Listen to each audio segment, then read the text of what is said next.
Whoa. I've never been accused of having a soft-spoken type of voice, so obviously I went into the right field as a counselor. Well, I hope that conversation was fruitful and hopefully insightful, not just for your own reflection on anxiety, but also just hearing other folks and kind of normalizing it. One of the challenges that we often face in our society is we don't always talk about the things that it'd be really powerful just to hear from others to help us not feel like we're alone. And now we're going to shift a little bit and we're going to talk about a topic that really impacts all of us. I'm talking about personal hygiene. So, thank you very much. We just found out that, the coffee maker isn't working right there with the amount of laughter. No, we're going to talk about social media technology. This is probably the topic that folks tend to have their own strong opinions about.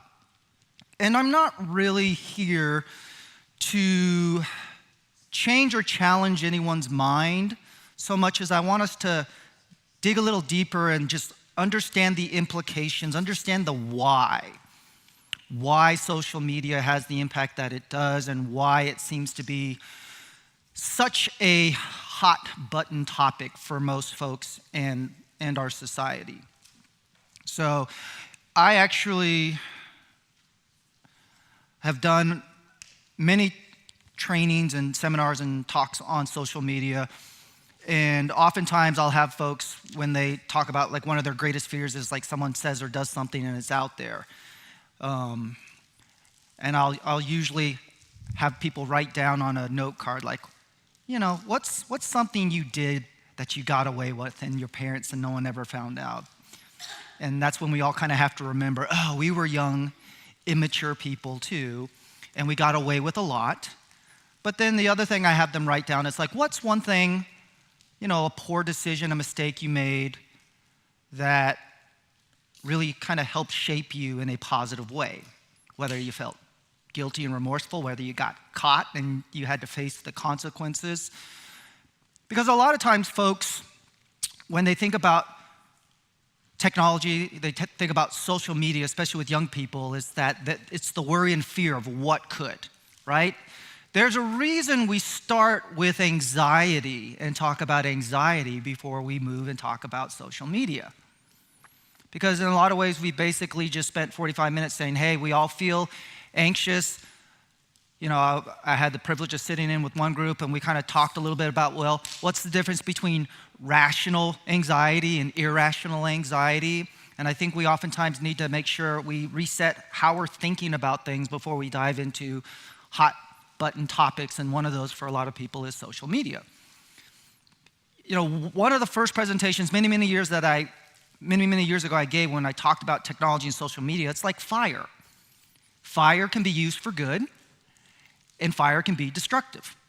So it's neither good or bad, it's the context and the role that you find it with. So I think we all realize technology is here to stay, right? So if we're looking to change the cultural conversation, best of luck to you, I wish you well, but this is really about what role can social media play in our lives? So with that, I want to ask you all, just for yourself, is to ask yourself when it comes to social media, when it comes to technology, you personally, check yourself. Is it something that you more embrace, or is it something that just activates all types of worries and fear and contempt and criticism around? That oftentimes is going to heavily inform how we look about technology, but also what we observe with other people. And I, as a parent of two teenagers, relationship with technology and my own belief about technology has ebbed and flowed as, we see its role and its influence in young people's lives and in my life as well. Now, I'm not really going to here today dive into a lot of just probably familiar, even if they're kind of shocking statistics about technology and social media, let me just say this. And I'm going to vacillate between technology and social media because some folks here may not really be big, heavy social media consumers. So I want to broaden it just as much to technology because we're going to start looking at some of the implications of technology in our lives. But let me just quickly say this to everyone. As a society and culture, we're all overusing technology and social media. Everyone. Several years ago, the American Academy of Pediatrics said that we recommend up until age 2 that children have 0 screen time. Well, that was very realistic, right? And then they said, well, from age 2 up until middle school, we recommend up to 2 hours of educational content. I was speaking with a gentleman over the break, there's so much educational content out there, right? There is. But there's so much uneducational content. In fact, we might be watching people actually get not smarter by watching a video in what they're doing. But is it something that you fear or it's something that you embrace? When I think about the last 2 years that we've come out of in the global pandemic, where would we have been without technology? Where would young people be without technology? So on the one hand, it's really easy for us to cherry pick, and critique and criticize technology and social media when we think it's being misused, it's overused, or it's derivative. And I think there's an argument to be made to be very thoughtful, observant people to recognize anything when it seems to be swaying out of the boundaries of healthiness or benign use. But at the same time, we can't dismiss how much technology is a part of our everyday life and how much technology has enhanced our lives and how much it became the center of our lives the last couple of years, if not before. What I really want to spend most of this section on is actually talking about the discrepancy we see with technology between adults and young people, because it is a culture clash, okay?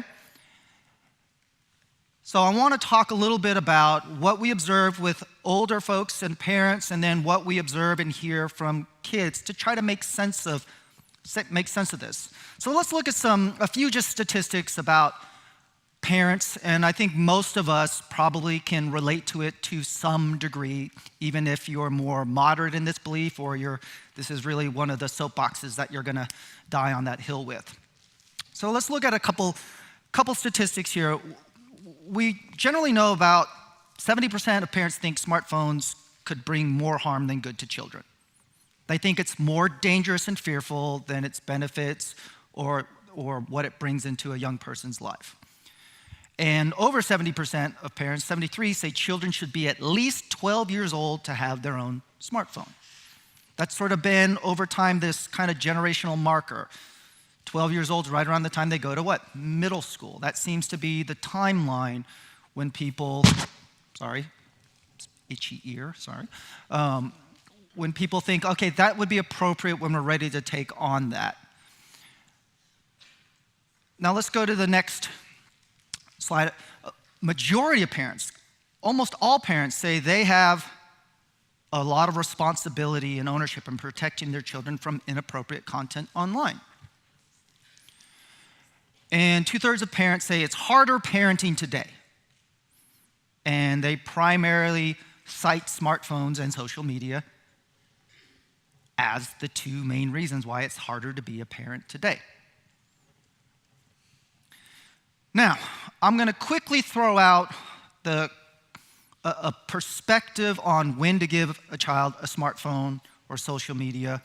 And it's not a personal opinion, it's understanding the upsides and downsides.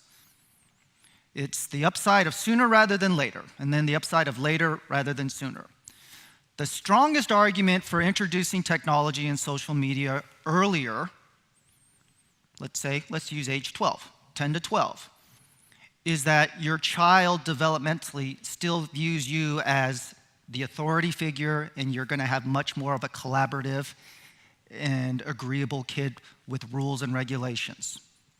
That's the primary upside. The downside is we know the brain is not fully developed until around your mid-20s, and so their emotional regulation, their impulse control, that's going to possibly be kind of more compromised than if they were an older teen.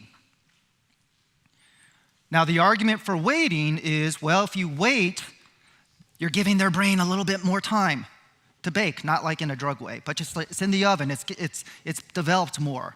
So hopefully they have more impulse control. They have some more self-discipline and self-management. The downside is, newsflash, a lot of teens don't necessarily respect or listen to their parents the older that they get. And so you may be sacrificing a more collaborative, agreeable partner. Now, both as a mental health therapist and then in my background working with youth and family, one of the big things I've always told people is, other than a few exceptions, I never take away a parent's right to parent their kids the way that they deem appropriate and aligns with their values. I just always challenge parents to understand the why you do what you do and understand what the intentional or unintentional consequences, both good and bad, can be from that. But otherwise, they're your family. They're your kids. They're not mine. I don't want them. Sorry. But so we look at parents, and the data says parents think technology, social media is more harmful than beneficial. They worry about it. They feel like this tremendous sense of responsibility. And they say because of teens and technology, like parenting is just harder. So now let's look a little bit about what young people and teens say about social media. So teens report that social media actually makes them feel less lonely. 25% of teens say, I feel less lonely because of social media, communication, connectivity, versus it makes them feel more lonely. Teens say, actually, social media helps me with my depression, makes me feel less depressed, where a smaller percentage say, I kind of get more depressed by social media technology.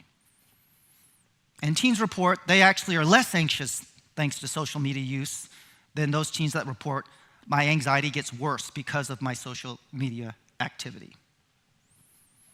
If we look at the next one, social media, teens report, actually makes them more confident by a 4-to-1 ratio versus I feel less confident, I feel more insecure. Teens report they actually feel better about themselves. More of them feel better about themselves thanks to social media than worse. And when we think all about bullying and exclusion, the majority of teens, by a significant margin and percentage, say social media actually makes them feel more liked and more popular than less. These are quite stark contrasts with what parents report versus what young people are reporting. What I would encourage for us here today is to not really try to get into, well, which one's true, and create a very black and white zero sum, and let's just operate under the hypothesis they're both true. And we're coming at it from different angles and perspectives. We might be coming at it from a worried parent, and as a parent, and if we struggle with anxiety, it's really easy to turn a 3% into 97% in our mind. As a parent, I am much more aware of when my kids are making irresponsible, poor choices than the dozens and dozens and dozens of smart, responsible, mature, good choices they make day in, day out, but there's no paper trail. There's no cookie crumbs that tells me. So it's understandable how parents have very real fears and worries and how that can potentially be magnified, whereas a young person, they may have all of these conversations on their social media that's really edifying, encouraging, validating. We never see. Or it disappears after 2 minutes and we worry like, oh, there's no paper trail. We assume it's all to be worried about. Now, I want to even the playing field here a little bit because I'm not here to elevate one population and just drop another with criticism and judgment. Because both parents and kids admit, you know what? I could do better with my social media and technology use. So teenagers, they admit, they agree. Technology, social media, it can distract me when doing my homework. close to 60% admit that. The other 40% are lying.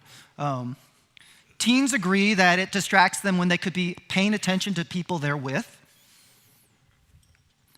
And, when I go out to restaurants, I only see young people on their phones at restaurants, at tables. I never see their parents or adults. So that clearly is a youth problem.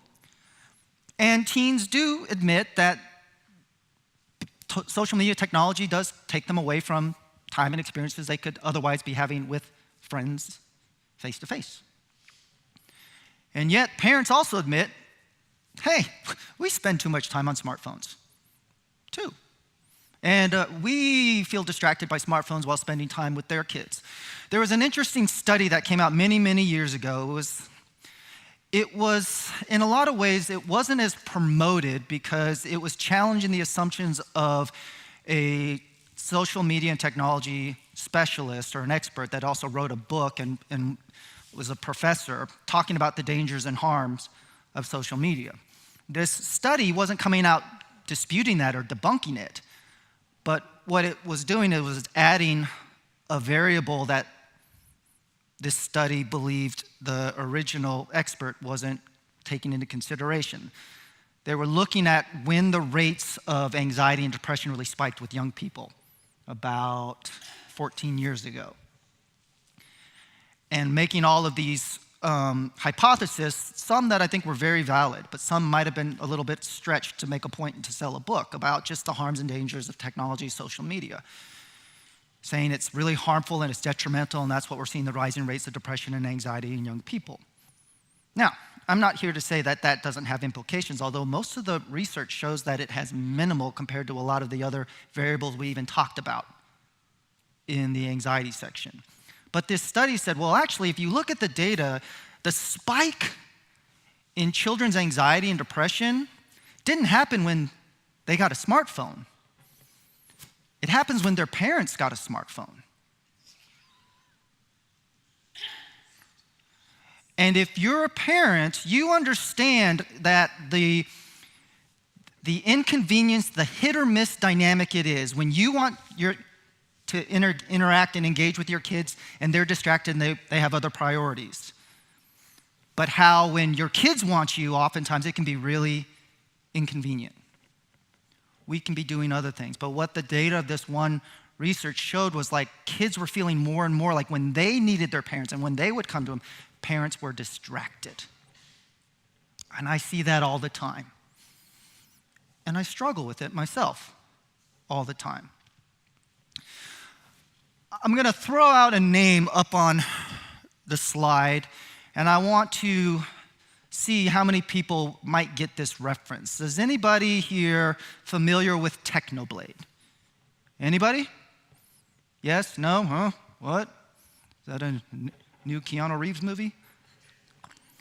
So, in late August, I'm at home, and all of a sudden I hear a family member just crying very uncontrollably, just very loud, almost inconsolable.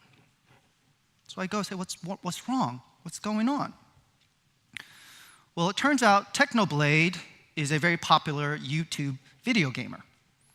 And about a year ago, he announced on his platform that he was diagnosed with cancer. And over the previous year, he had used his platform to raise several thousands, tens of thousands, maybe even hundreds of thousands of dollars for cancer research and for charities. And in late August, his father had posted a video letting him know that he had succumbed to his cancer. And one of my family members it just felt like a friend and somebody that they cared for very deeply had passed. Somebody never met, somebody online. And I kid you not, that week I had 5 clients come in and talk about Technoblade and talk about how it really hit their depression and it made them even think about their own mortality and that they just felt this sadness and this emptiness. And I tell that story because most adults and grown-ups can't begin to either fathom or have their own personal reference point of somebody you've never met that you just consume entertainment or content online, having that type of relationship to where it hits you to where you're almost inconsolable with grief and sadness. I knew 6 people that week that came to me and talked about it. And I think that's one of the challenges about technology and social media is that one of the biggest reasons adults tend to have a more negative view of technology and social media is because it's foreign to us. We don't have a reference point. We were not teenagers with smartphones. I had a rotary phone, right? It had a cord, and it was on the wall, and you could only go a certain amount. And then we got one of those really, really cool things called a phone that was wireless and it had that nice long antenna. You guys remember what antennas were? Look it up in your history books, young people. It was a thing you had to pull out. It was very metal. You could fence with it. But for young people, this is their world, and this has been their world their entire life. That this is the same thing as pen pals, writing letters, talking on the phone. And so a lot of times, one of the challenges is when we become very dismissive and critical, adults tend to downplay or not understand how much we might be critiquing their way of life, critiquing relationships. It's not just this piece of technology. They oftentimes can take it very personally, like you're critiquing me and my friends. Now, I want to shift a little bit of the thought here because I want to bring into introduction here that technology, even those statistics, even if teens say, well, it helps me feel less depressed rather than more depressed, we do know that social media can have some negative implications on folks. But I want us to really start to focus in on not social media, but who is really more at risk for having social media be more negative in their lives. I want to introduce this concept of social emotional well-being. So here's what we look at when it comes to social and emotional well-being with young people. So, with the statement, sometimes I feel left out or excluded when using social media, we notice that teenagers that report high levels of social emotional well-being have significantly less experience feeling left out versus young people that rank low on social emotional well-being. We look at those teens that report they feel bad about themselves if no one comments or likes on their posts. Those young people that have high levels of social emotional well-being, 11% of them report that statement, but 43% that rank on a low social emotional well-being, they feel especially bad about themselves. And then we look at even cyberbullying. Teens and young people with high social emotional well-being, only 5% report having ever been cyberbullied, whereas 35% of those that rate on low on the social emotional well-being are bullying. So we're starting to see this contrast that not all social media affects all teens in the same way, right? So let's look at, well then, that's great, Jonathan, but can you tell us what social emotional well-being is? I'm glad you asked, imaginary person. It is the most crucial factor in a healthy relationship with technology, with social media. And when you look at the list, you're going to say, oh, well, duh, Jonathan, that's actually probably some of the most critical variables you need just for a happy, well-balanced life. So let's look at it. Social emotional well-being is,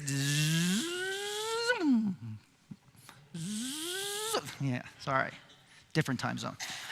It's the ability to understand and manage one's emotions, to make responsible decisions, to build and maintain relationships, and to understand and empathize with others. When you rate high in those areas, the negative impacts of social media is drastically reduced. A child that scores moderate to low in any of these areas is more likely to experience problematic or negative effects from social media use. Now, why am I highlighting this? because it does seem pretty self-explanatory, right? Here's my central argument. Could social media, instead of just having a negative effect on young people, is it actually a tool that helps us identify young people that are struggling in life? You would not believe how many clients of mine have expressed suicidality, but they didn't express it to their parents. Sometimes they didn't even express it to me. They expressed it to a friend, someone online, even someone that wasn't a friend, but just an acquaintance from their school online. There was something about the ability to use that platform that gave them the courage to say, I'm struggling, I need help, that they were not able to, for whatever reason, say to their parents or even their therapist. And I make this aware and present because if we remove technology or significantly limit it, what this data is telling me is like, well, yeah, that kid may not be getting bullied through social media, but that kid may still exhibit low social emotional well-being. They still have a number of things that we as a community and society or as a family need to help that kid. And maybe technology is more helping us identify this kid's struggling, and we're seeing that through their social media usage, than the social media and technology is the central problem.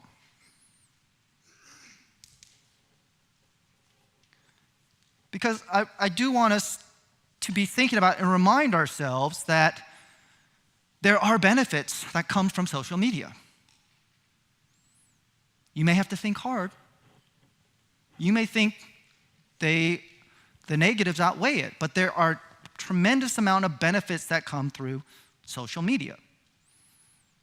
Now, again, all I ever want for people is to be able to have a comprehensive understanding of something versus allowing our biases or fear really narrow our thinking. Because there are benefits to social media. Most teenagers, if we develop or they've developed into well-rounded, mature, even just for their age, their social media use is going to be relatively benign, a little bit of positive benefits, a little bit of negative benefits, and in the end, they turn out to be healthy, well-functioned young adults and adults. So, what does that mean? How do we have a healthy relationship with technology? Because even though I threw out there, like you can have a smartphone and technology at a younger age than an older age, once you get it, it's like, well, what do you do with it? Right? So how do we have a healthy relationship? Well, in a lot of ways, it's not about the use, again, as it is the relationship.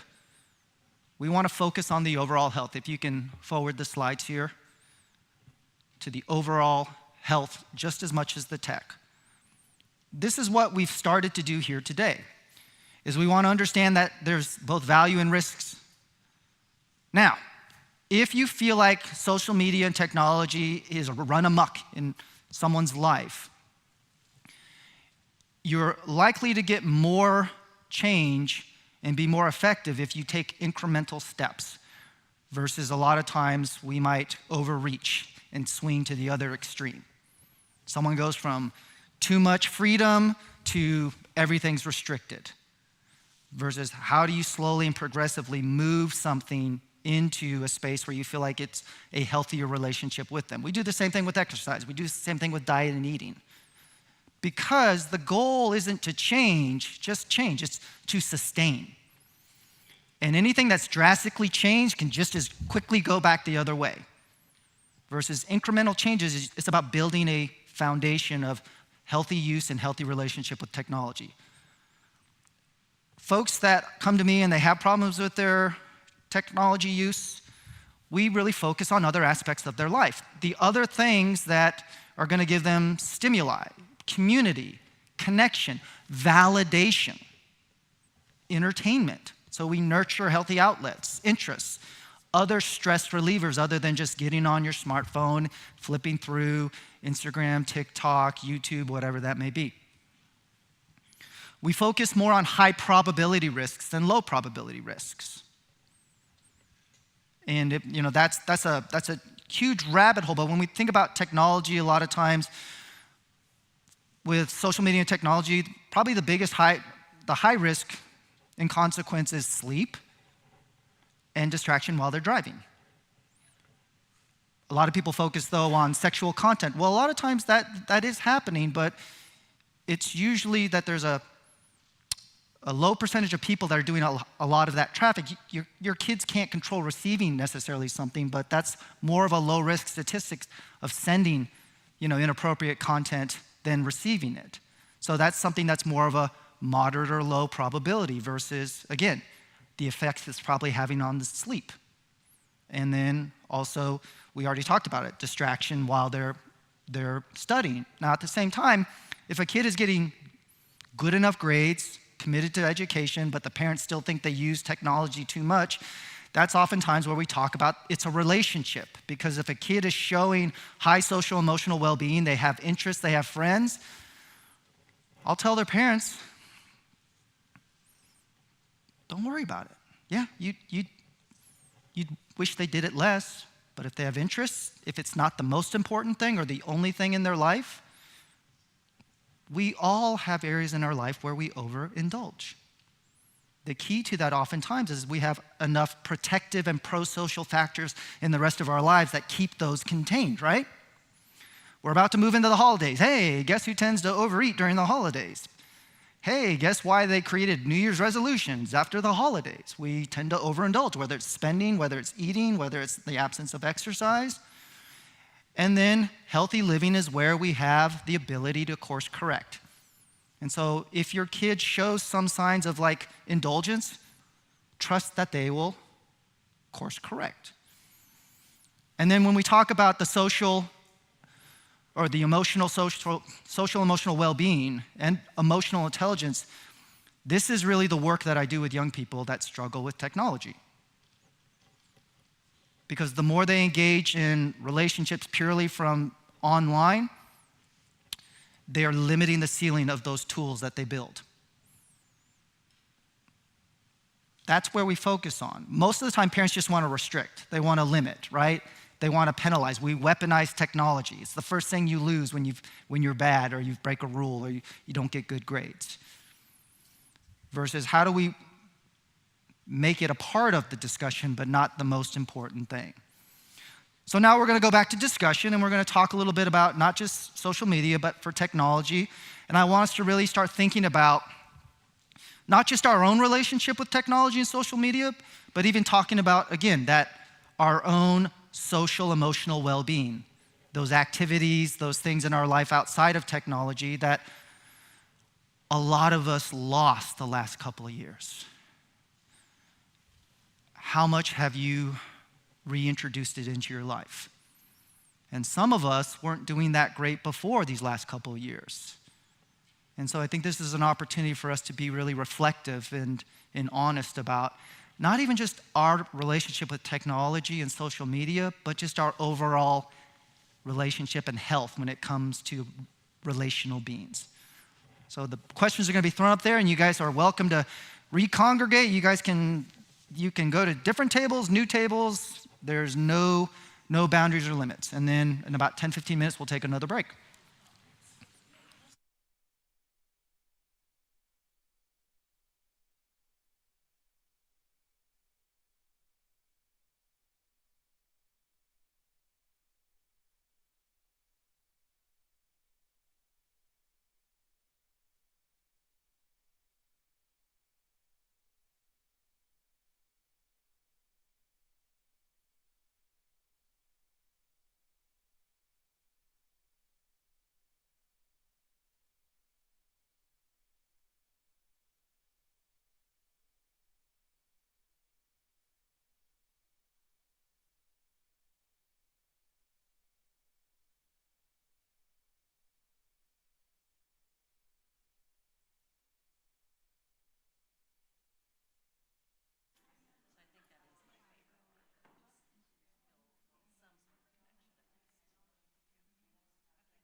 You're all welcome to keep talking, but you're also welcome to take a break here, and then we'll come back and we'll do the last session on resiliency. So again, continue if it's very fruitful, but this is the time to take a break as well.